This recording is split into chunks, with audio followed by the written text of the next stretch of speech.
That old lady was kind of acting weird, but now I'm a little paranoid. Right to voicemail. Ricky, it's me, Cassidy. Can you please give me a call back? Thanks. Still no call. Okay, I'll try again. Still goes right to voicemail. Ricky, this is Cassidy. Please call me back. Bye. Okay, he still hasn't called. That doesn't mean anything. He could be in the bathroom. Maybe he's in the bathroom. No, he usually brings his phone in the bathroom. Maybe his phone died and he can't find his phone, so he's trying to call his phone from... No, that doesn't make sense. Ricky, please send me a text that you are okay. Jay, I gotta go. You're gonna have to tell the night manager I have an emergency. I gotta go. What am I doing? This is crazy. Wait, whose car is that? That doesn't mean anything. Somebody could have parked in front of our house. Yeah, that's what it probably means, is somebody parked in front of our house. Oh my gosh, Ricky. Cass, it's not what it looks like, I promise. Really, Ricky? We've been seeing each other for like 6 months. When were you planning on telling her? Cass, just calm down. Just calm down, Cass. I can explain. I mean, I don't think you should have found out like this, but I do think Ricky should have told you sooner. It's only been going on for 6 months, Are Cass. you freaking kidding me? 6 months? You are both sick. Especially you, Ricky. You're awful. I hate you. I never want to see you again. I'm going to come tomorrow with my dad to get my stuff. You better not be here. How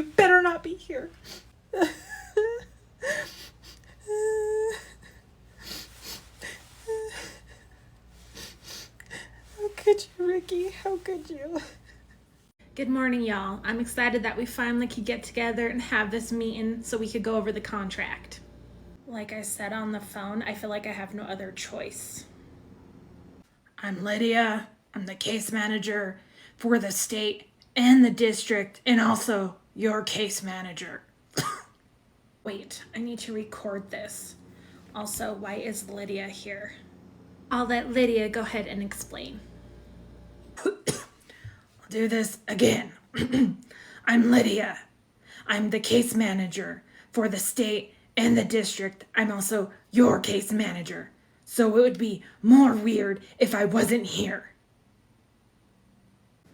Okay, what is this contract?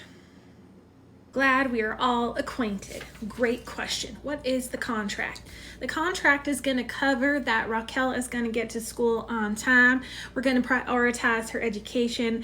And we also want to ensure that Raquel has no more unexcused absences. And Lydia is here as a support since she is your case manager.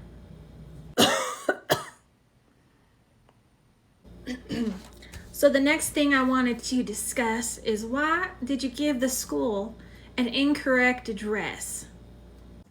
To be honest, I might have made a mess of things in order to try to find love. Maybe I'm missing something, but what does this have to do with not getting your daughter to school on time? I'm not proud of myself. I'm just putting that out there. Okay, I still don't understand your thinking or reasoning.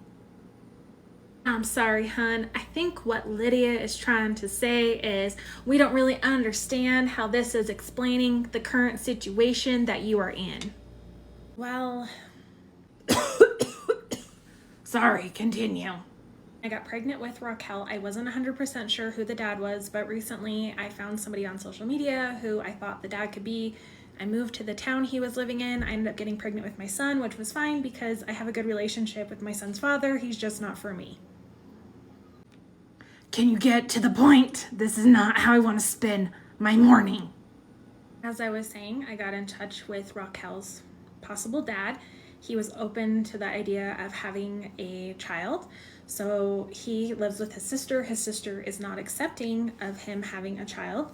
So we kind of had to sneak around, and I would go over in the evenings, or sometimes Raquel would go see him in the mornings and we would spend time together. Or I work from home, so sometimes I have to run errands or do other things in the morning, and it just got busy, and so sometimes Raquel didn't make it to school or get to school on time. His sister, hun, either you think we're very naive or you're very naive. No grown man is gonna care what his sister has to say. Fine, it was his girlfriend. that poor thing without even knowing. She seemed like such a nice young gal. Okay, well, somehow she found out and he felt bad about kicking her out. I was supposed to be living at that address sooner, but it didn't work out, and that's okay. And also, what do you mean she seems like a nice young lady? I just meant if the young gal was going to school full time, she probably seemed like a nice young lady. But let's not get off track here. So you're telling me in the mornings you either have yoga or you have to go get Raquel to spend time with her dad. So you got the yoga and you got the dad, but yet those don't connect with you getting your child to school on time. Is that correct?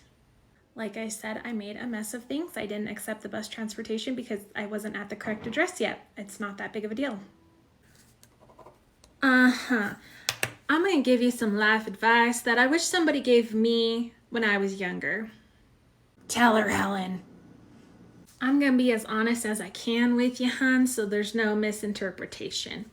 A man who does that with you will do that to you. Let me explain. I once dated a guy, tall, dark, handsome. He had a girlfriend. Wait, I forgot a part. He was handsome, but he was not as handsome as Dean from Supernatural, but that's neither here nor there. But he had a girlfriend, and he kept telling me he was going to break up with this girlfriend. Do you think he ever broke up with this girlfriend? I mean, eventually he did, probably about a couple months later. And then, by the time he's dating me, he's shacking up with one of my other friends. So this goes to show that men who are unfaithful usually will remain unfaithful, hun. And you don't want someone like that. You want an honest, trustworthy, good man like my Larry. Exactly how it goes, which is why I chose to stay single. Well, I just wanted a father for my daughter. Hun, I feel for you. But I don't think that you should have done it this way. There could have been a better way you went about this. And to be honest, you definitely need to prioritize your child's education. I thought it would work out. Did you know? You should always prioritize your children, not a man. I know, and Miss Rainbow was not even understanding of my situation. But anyways, can I sign this contract? Miss Rainbow has no control over your life. She has enough on her plate. She has 20 other students. She has no control over how you choose to live your life.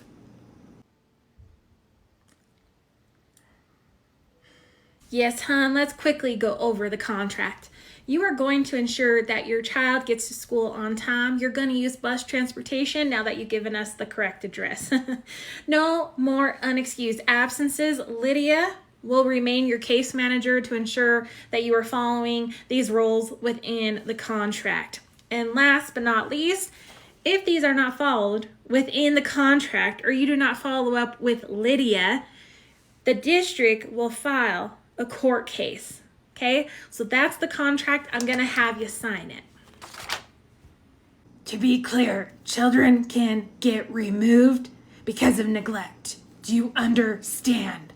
Yes, anything else? No, hun, I'm going to go ahead and sign this to show that I explained this to you and Lydia was here as my witness. Just trying to figure out some things, that's all. Sounds like you have some tough times ahead of you, but sometimes life is work and we gotta dig ourselves out of the hole that we dug. Yes, like bringing your child to school. Is that clear? Yes, that's clear, Lydia. Great, I have a donut and some hot tea waiting for me. Goodbye. I recorded this. Thanks, bye. Bye-bye, hon. Well, Lydia, I guess we'll see if she follows the contract or not. True.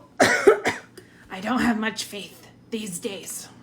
Ricky, where are you? This was all part of the plan so that we could be together. Why are you not calling me back?